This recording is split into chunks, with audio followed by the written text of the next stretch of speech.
Stamford, Texas, is your typical small town founded in 1900 along the Texas Central Railroad. Stamford was named after Stamford in Connecticut, which is the hometown of Henry McHarg, who was the president of the railroad.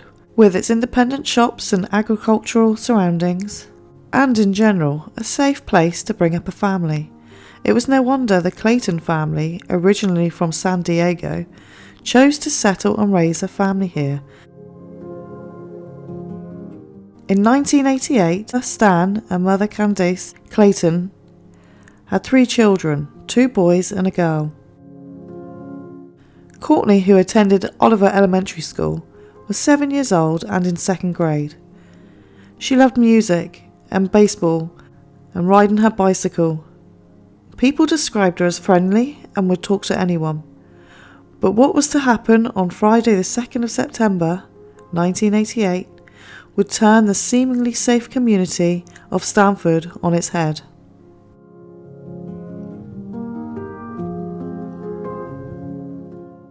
It was the late evening, around 8:40 on a Friday, that Courtney came into the house from riding her bike and begging her dad to get a soda from a shop called M Systems Convenience Store, literally half a block away. The Clayton kids were regular customers of the store. It was still light outside, and the biggest worry Stan had was crossing the road, so Stan finally relented and said that she could go if she would wait for her brother Nick before crossing the road. He then gave her 50 cents and off she went. Her father watched her walk in the direction of the shop. Her brother was to catch her up, but on the way stopped and talked with a friend. Either way, Courtney had made it to the store. The clerk at the store said that Courtney was a few cents short of what she wanted to buy. As she was there pretty much on a daily basis, she could buy the soda and give the rest of the money the next day.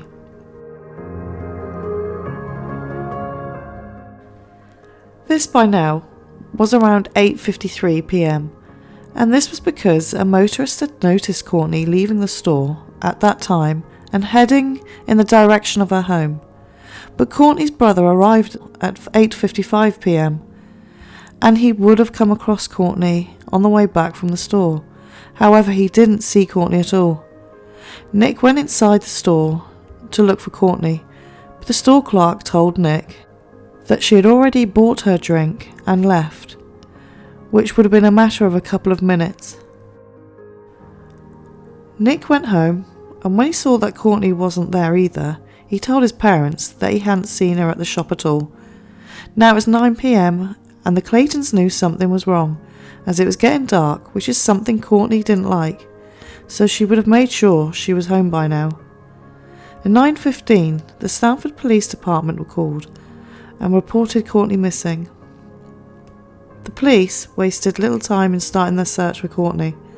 Detectives found that there was a full drinks bottle that was placed on the bumper of a car parked at the M Systems parking lot.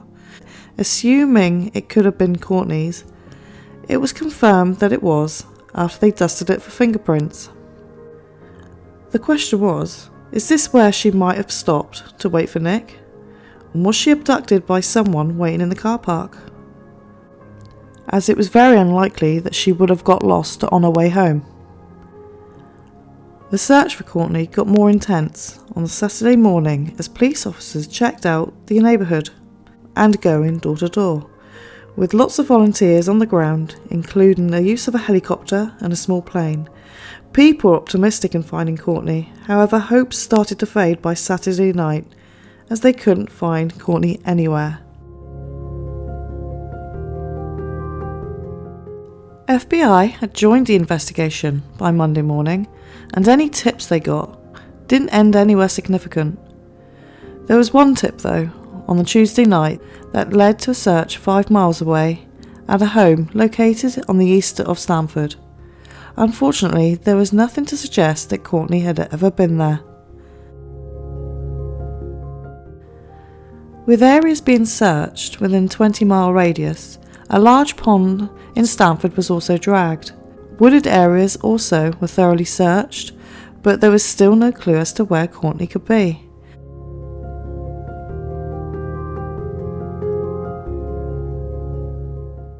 It was a few weeks and officials had confirmed that the last reported sighting was by a woman who was driving through the M Systems store parking lot at 8:53, and she reported that she saw Courtney stood near a car. Inside the car was two males.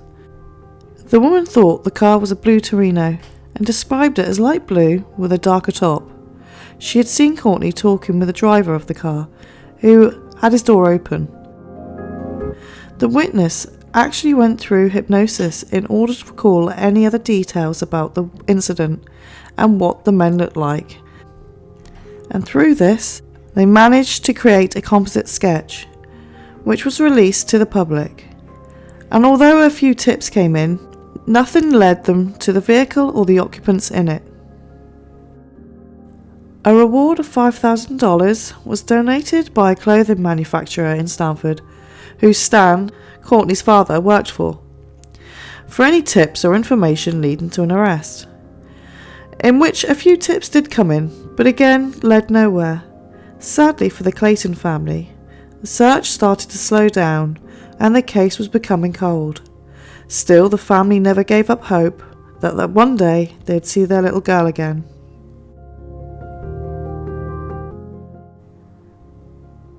One day on the 27th of March 1989 in Shackelford County, which is roughly 6 months after the day Courtney went missing, a child's skull was found by a hunter in a field 50 miles away from the End Systems store, with hair from Courtney's hairbrush and items of clothing, so it was determined that the remains were of Courtney. This was the only way at the time to identify the remains as Courtney, because she had never been to a dentist. Therefore, there were no dental records of Courtney's teeth to compare. Also, a computer program was used to make a facial reconstruction of the skull, and when they were compared to the photographs of Courtney, they were the same.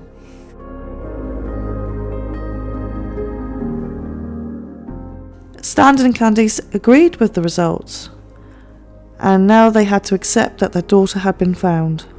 The exact cause of death was a mystery, although it was definitely homicide. How she was killed couldn't be determined. The coroner believed that whatever way she was killed, she was just then dumped in the field in Shackelford County. The case went from missing child to homicide, and the search for the killer was now on.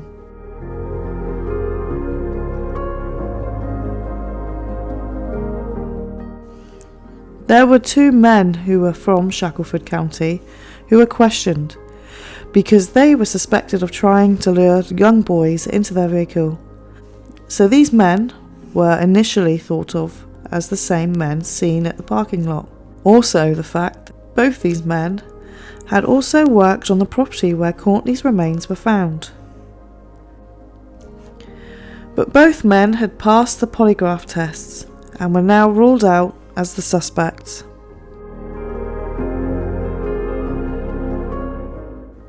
In 2016, the Jones County Sheriff Office released an age-progressed sketch of the man who was the driver of the vehicle that had been seen talking with Courtney. A $3,000 reward was also offered by the Texas Department of Public Safety for tips leading to an arrest. But so far, nothing has come of it.